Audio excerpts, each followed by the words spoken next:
नमस्कार। कभी ऐसा महसूस हुआ है कि आप कोई भी फैसला लें, कोई ना कोई तो उससे नाराज हो ही जाता है। हम सब कभी ना कभी इस सिचुएशन में फंसे हैं। तो चलिए, आज इसी दुविधा को एक बहुत पुरानी लेकिन आज भी उतनी ही सच्ची कहानी के जरिए समझते हैं। ये कहानी है सबको खुश करने की एक नामुमकिन सी कोशिश के बारे में। तो फिर सवाल ये उठता है कि जब कोई सबकी उम्मीदों पर खरा उतरने में नाकाम हो जाता है, तो क्या गलती उसी की होती है? इस सवाल का जवाब ढूंढने के लिए आइए एक किसान, उसके बेटे और उनके गधे की एक बहुत ही सीधी सादी यात्रा पर चलते हैं, जो देखते ही देखते असाधारण बन गई। तो कहानी शुरू होती है बहुत ही सिंपल तरीके से। हमारे पास 3 किरदार हैं, एक किसान, उसका बेटा और उनका एक वफादार गधा। उनका मकसद भी एकदम साफ है, लेकिन उन्हें इस बात का जरा भी अंदाजा नहीं था कि ये छोटा सा सफर उन्हें एक ऐसा सबक सिखाने वाला है जो पीढ़ियों तक याद रखा जाएगा। यहाँ तक तो सब कुछ बड़ा सीधा साधा लग रहा है ना। एक मंजिल है और उसे पाने का एक साफ रास्ता। उन्होंने भी शायद यही सोचा होगा कि आज का दिन तो बड़ा आसान रहेगा। लेकिन जिंदगी की तरह सबसे सीधे रास्तों पर भी कुछ अनएक्सपेक्टेड मोड़ आ ही जाते हैं, और इनकी यात्रा का पहला मोड़ बस आने ही वाला था। सफर अभी शुरू ही हुआ था कि वो पहली असली रुकावट से टकराए।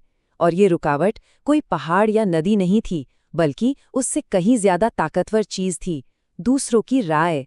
और बस यहीं से उस चक्र की शुरुआत होती है जो उनकी पूरी प्लानिंग को तहस-नहस कर देगा। जरा सोचिए उस सीन के बारे में। वो पहले गांव में एंट्री लेते हैं। बेटा आराम से गधे पर बैठा है और पिता साथ साथ चल रहे हैं। सब कुछ उनके प्लान के हिसाब से था। उन्हें लगा कि उन्होंने एक समझदारी भरा फैसला लिया है, लेकिन वो गलत थे। और अचानक, बिना किसी वार्निंग के, आलोचना की पहली लहर उन तक पहुंचती है। गांव वालों ने उन्हें देखा और तुरंत अपना जजमेंट पास कर दिया। उनका पहला ही कदम, जो उन्होंने सोच समझकर उठाया था, अब सवालों के घेरे में था। आलोचना के ये शब्द तीरों की तरह चुभते हैं। शर्मिंदगी महसूस करते हुए वो फौरन अपना प्लान बदल देते हैं। ये पहली बार था जब उन्होंने अपनी समझ के बजाय दूसरों की राय को तवज्जो दी, और शायद यही उनकी पहली गलती थी। तो एक प्रॉब्लम सॉल्व हो गई, या कम से कम उन्हें ऐसा लगा। लेकिन यहीं से कहानी में असली मजा शुरू होता है।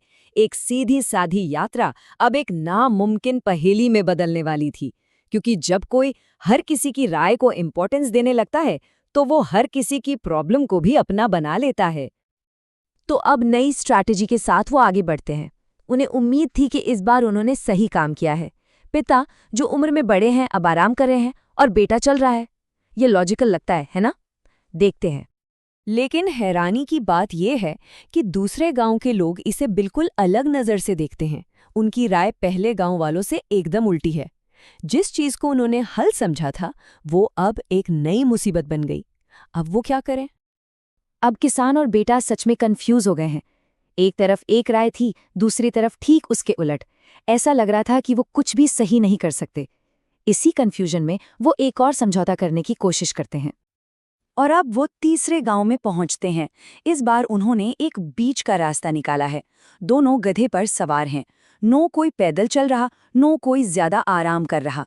ये तो बिल्कुल सही सॉल्यूशन लगता है। शायद इस बार वो सबको खुश कर पाएंगे। लेकिन नहीं, आलोचना का निशाना अब बदल चुका है। अब बात उनकी नहीं, बल्कि बेचारे जानवर की हो रही है। इस मोड़ पर आकर ये बिल्कुल साफ हो जाता है कि ये एक ऐसा खेल है जिसमें जीतना नामुमकिन है। हर तरफ से आलोचना झेलने के बाद अब वो हताश हो चुके हैं, और इसी हताशा में वो एक ऐसा कदम उठाते हैं जो इस कहानी को उसके क्लाइमैक्स पर ले जाता है। ये उनकी आखिरी कोशिश है, और शायद सबसे बेतुकी भी। जरा उनकी सोच देखिए। अगर गधे पर बैठने से ही प्रॉब्लम हो रही है, तो क्यों ना कोई भी उस पर न बैठे। आलोचना से बचने की इस बेताब कोशिश में वो गधे का जो असली मकसद है, उसे ही भूल जाते हैं। और नतीजा? इस बार उन्हें आलोचना नहीं, बल्कि मजाक और ठहाके मिलते हैं। सबको खुश करने की कोशिश में वो आखिरकार सबके लिए मजाक का पात्र बन गए। ये इस बात का आखिरी सबूत था कि वो हार चुके हैं। अगर इस पूरी यात्रा को एक नज़र में देखें, तो एक पैटर्न बिल्कुल साफ नजर आता है। बेटा बैठा तो आलसी, पिता बैठे तो स्वार्थी, दोनों बैठे तो निर्दयी, और जब कोई नहीं बैठा तो मूर्ख। मतलब हर कोशिश का नतीजा सिर्फ एक ही था, आलोचना।